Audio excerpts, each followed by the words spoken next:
O Amazonas tem apresentado uma crescente nos casos de câncer registrados a cada ano, com as mulheres sendo as mais acometidas pela doença. Não à toa, o Outubro Rosa se estabeleceu no calendário oficial como um dos períodos mais importantes para a conscientização quanto à prevenção e tratamento do câncer de mama.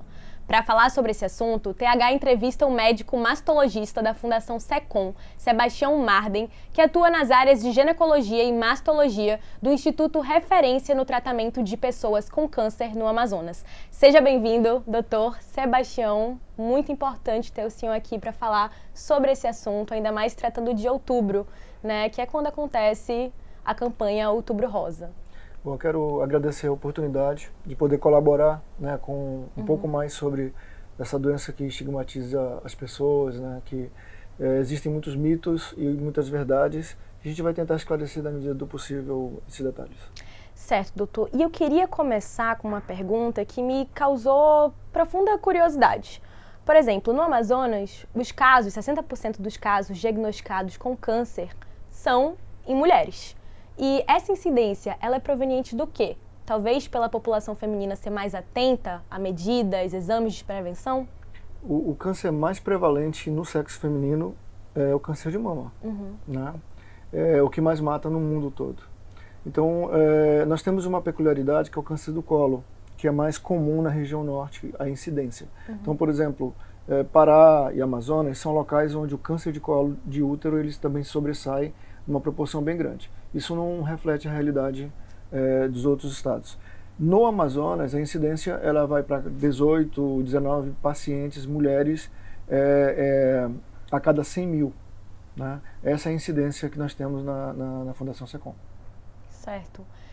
Mas o senhor acredita que isso tem alguma justificativa?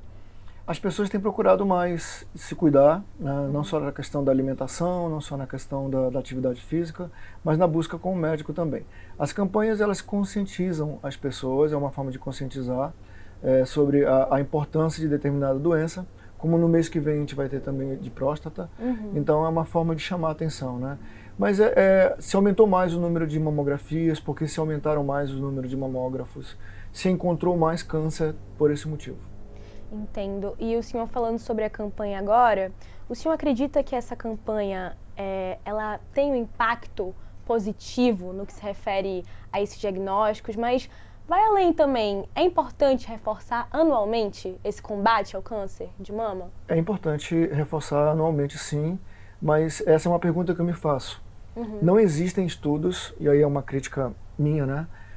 Sobre o impacto em que as campanhas, especificamente falando de câncer de mama, ela trouxe na vida das pessoas. Então, em outras palavras, se reduziu a morte por câncer de mama com as campanhas, o número de pessoas diagnosticadas aumentou, né, estando no estágio inicial, para poder chegar a uma cura de mais de 95% dos casos.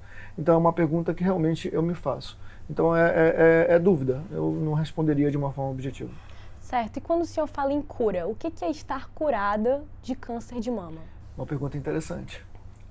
Nós temos casos de pacientes, não uma frequência, que até 20 anos após o tratamento do câncer, ele volta, vamos dizer assim. Mas cura a gente tem dado às pessoas que a partir de 7, 10 anos não apresentam nada da doença. Né? Por isso que hoje em dia a palavra controle também é um termo mais adequado. Existem políticas públicas voltadas para as pessoas com câncer de mama, atendimentos via SUS, o senhor tem conhecimento a respeito? Sim. Com a lei de 60 dias, certo. Nós temos procurado otimizar esse tratamento. Então, por exemplo, hoje as pessoas, até colegas médicos, mandam para o SECOM diretamente uma paciente que tem suspeita de câncer. Só que agora nós fazemos o seguinte, a gente manda para 2 referências, na Compensa, no Djalma Batista e no Parque 10, 2 colegas mastologistas, eles fazem a triagem, a biópsia e solicitam os exames desses pacientes para que quando eles cheguem no SECOM, a parte burocrática de exames não se perca. Então a gente tenta otimizar essa questão de 60 dias. E outra coisa importante, é bom que a população saiba que existe a empatia do médico com o paciente, óbvio, mas ainda existe aquela cultura de que o paciente é paciente do Dr. Marden, o paciente é paciente do Dr. Gerson, da doutora Ilka, e na verdade, para a gente otimizar, esse paciente começa comigo e pode ser operado por outro colega. Então ele passa a ser uma paciente da instituição, e não do Dr. Marden, doutora Ilka ou Dr. Gerson, entendeu? Certo. E todos os profissionais são altamente Sim, todos. qualificados para realizar os devidos procedimentos, né, Exatamente. doutor? E agora uma dúvida, o câncer de mama, ele acomete mulheres de 35 a 59 anos, correto? Assim, em casos mais recorrentes e amplos. Mas com a ascensão das mídias sociais, a gente percebe vários relatos de mulheres jovens de 20, 22, 23, 24 anos falando sobre as suas experiências e seus diagnósticos de câncer de mama. O que fazer sobre isso? É necessário, talvez, antecipar esse exame de prevenção? Como é que a gente pode tratar esse assunto? Quando a gente fala em prevenção primária, secundária e terciária. A prevenção primária, ela é um estilo de vida da pessoa. Isso até os países desenvolvidos não conseguiram atingir. Então, será aquela paciente que ela não procura só um médico, mas ela tem um estilo de vida saudável, alimentação, atividade física, enfim, a questão da genética. E esse é o impacto primário. Quando a gente faz mamografia, exame do médico, autoexame, a gente está falando em prevenção secundária, né? Quando a gente opera a paciente, faz quimioterapia e radioterapia, a gente está fazendo uma prevenção terciária. Então, nós vivemos uma realidade da prevenção secundária e terciária. Quando você fala, por exemplo, em pacientes mais jovens sendo acometidas, isso entra a questão genética, tá? Então, quanto é a porcentagem? 5 a 10% das mulheres acometidas nessa faixa etária antes de 50 anos, ou bem jovens, como você falou, é a questão genética. Eu tenho 2 casos na família. Minha tia, aos 70 anos, operei ela com câncer de mama, né? E não tem nenhum caso. Isso aí provavelmente tem a ver com o envelhecimento celular. E a filha da minha prima, que aos 24 anos, ela teve câncer de mama, 26 anos, desculpa, ela teve câncer de mama, e é o primeiro caso. Todos os 2 são os primeiros casos em mais de 4 gerações que eu pesquisei, e realmente foi o início do câncer. Então são 2 situações diferentes, onde uma, provavelmente, fator genético, e a outra, o envelhecimento da própria célula.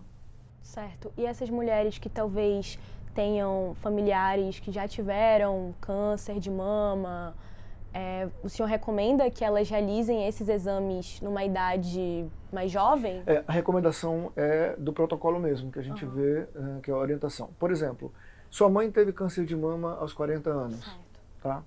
A recomendação é que 10 anos antes da idade da mãe, aquela filho, principalmente a mulher no caso, ela faça a mamografia aos 30 anos, entendeu? Entendo. Então, quais são os casos em que você tem que fazer mamografia antes dos 40 anos?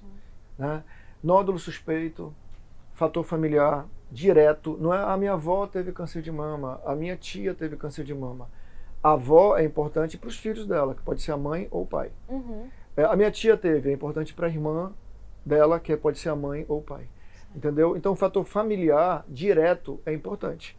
O fator familiar, ele norteia, ele indica, olha, a tua tia teve câncer de mama, então é importante para a tua prima. Entendeu? Então tem esse fator também. E sobre a questão do apoio psicológico, né, doutor? Porque o câncer de mama, ele tem um impacto na vida da mulher como um todo, em todos os fatores.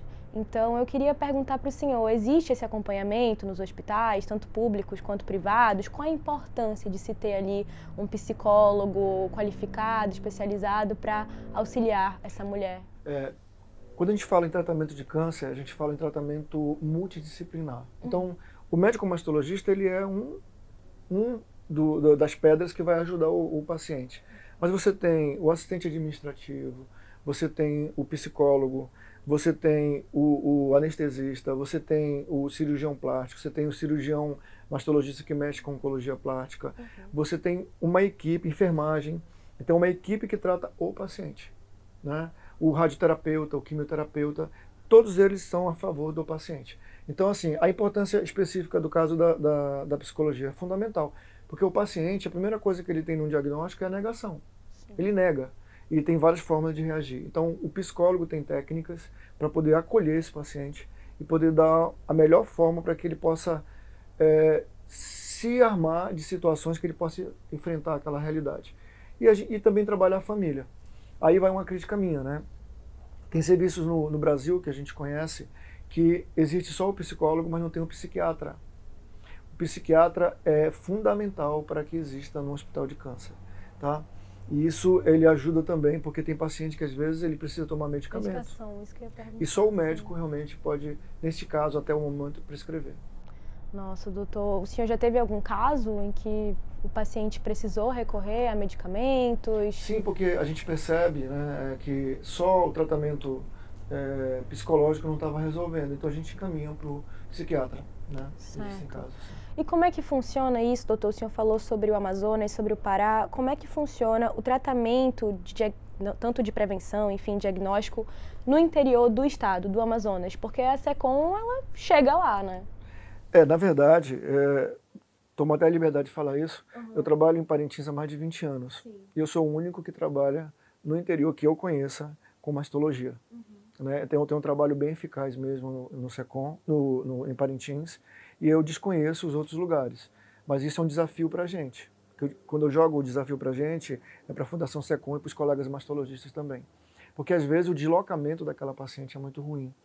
E às vezes, não que você vai operar câncer lá no interior, mas você vai diagnosticar, você vai orientar, você vai fazer o link desses pacientes, porque às vezes o conhecimento, ele encurta o tempo.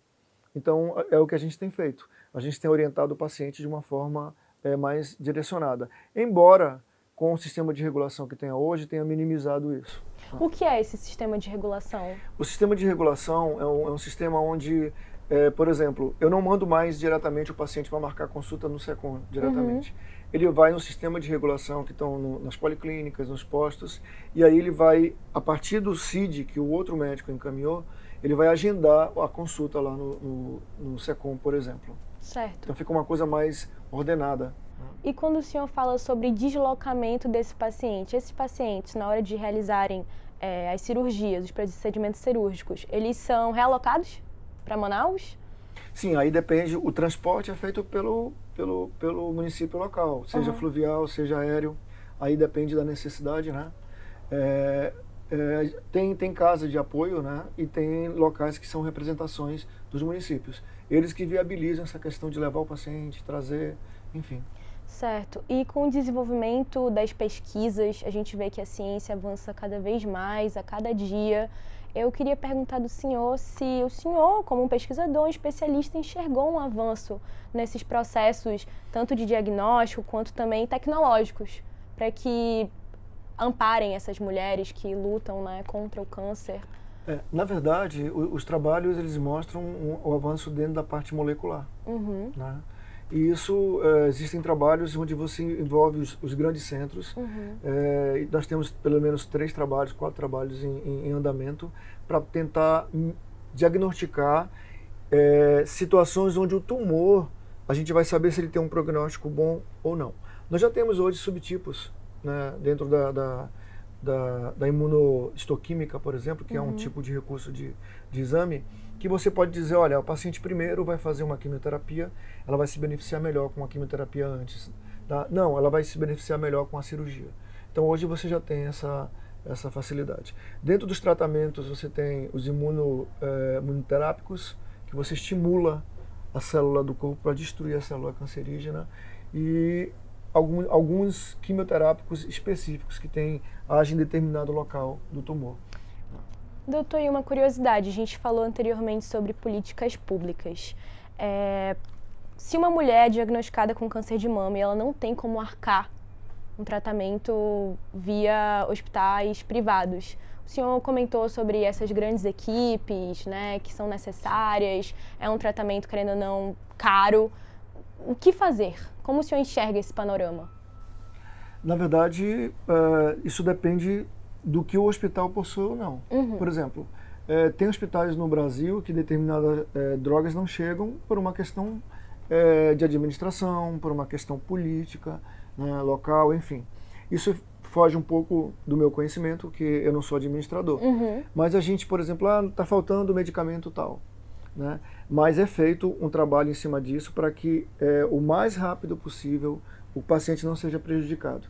Se você não tem aquela droga específica, você usa uma droga alternativa. Por exemplo, você tem em casa uma dipirona, o paciente não tem alergia a nada, mas o médico prescreveu um Tilenol. Os dois fazem o mesmo efeito. Né? O médico optou, teve a liberdade de escolher aquele Tilenol, mas ele já na ausência, você tem a dipirona com o mesmo resultado, você usa a dipirona. Isso acontece muito também na questão dos medicamentos. Certo, mas ela é restrita aos medicamentos ou... Cada tratamento é individual. Né? A mesma quimioterapia que você faz não é a mesma que eu faço. Então isso depende, a dosagem depende da tua massa corporal, depende da tua idade, depende da tua função cardíaca, depende da tua função renal. Então cada tratamento é individualizado. Não é aquela coisa de todo tratamento é igual para todo mundo. Não. Hoje a gente vê o paciente como único, como um todo. O que serve para um não serve para outro. Certo, é importante o senhor falar sobre a subjetividade, até porque anteriormente a gente estava falando exatamente sobre a importância do apoio psicológico, né, para cada pessoa. E eu questiono sobre o papel da família nesse cenário. Como é que o senhor enxerga? É uma pergunta interessante, porque um dos motivos que eu fiz a parte de mastologia, de câncer, é justamente a abordagem familiar. Né? A família fica realmente sem chão. Devastada. A família fica realmente com um olhar, né, de preocupação. E assim, o apoio que o médico tem que dar não é só ao paciente, mas também à família. Aí entra a questão da multidisciplina, né? Psicólogo, todos têm que acolher esse paciente, ele tem que se sentir acolhido, né, para que ele possa realmente fazer um enfrentamento melhor. Então, assim, normalmente, o paciente tem um diagnóstico, a gente encaminha, pelo menos a minha conduta encaminha logo para a psicologia. Certo. Entendeu? Para que ele possa fazer um enfrentamento melhor. Certo, doutor. Muito pertinente. Eu queria que o senhor agora falasse com mulheres que estão na cidade de realizar o exame.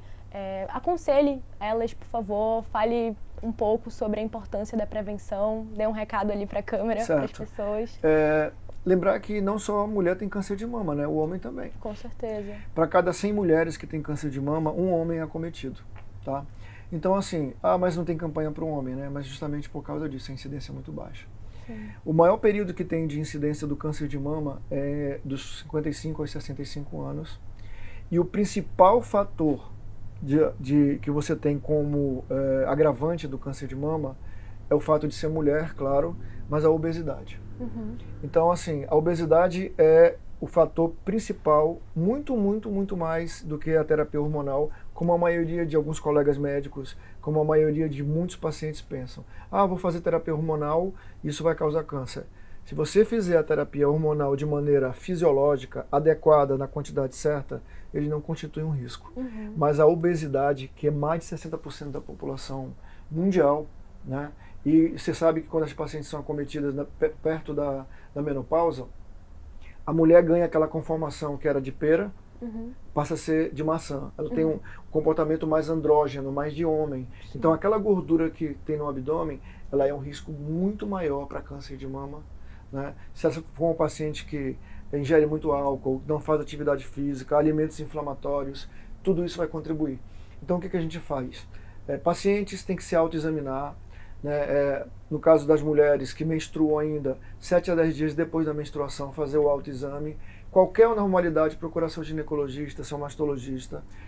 Pessoas que têm câncer de mama na família diretamente, pai, mãe, filho, também fazer o seu exame anual. E sempre procurar, mas eu não menstruo mais, eu não tenho útero, não entrei na menopausa. Escolha um dia do mês para que você possa fazer o autoexame. E assim você vai detectar se há uma alteração a cada mês e assim você pode diminuir um pouco mais isso aí. Muito obrigada, viu, doutor? Nada, eu que agradeço a oportunidade de estar aqui. Obrigada pela sua disponibilidade. Então é isso, gente. Muito obrigada por assistirem a mais um vídeo. Não se esqueçam de se inscrever no canal. A gente está sempre trazendo entrevistas com temas variados. E é isso. Até a próxima!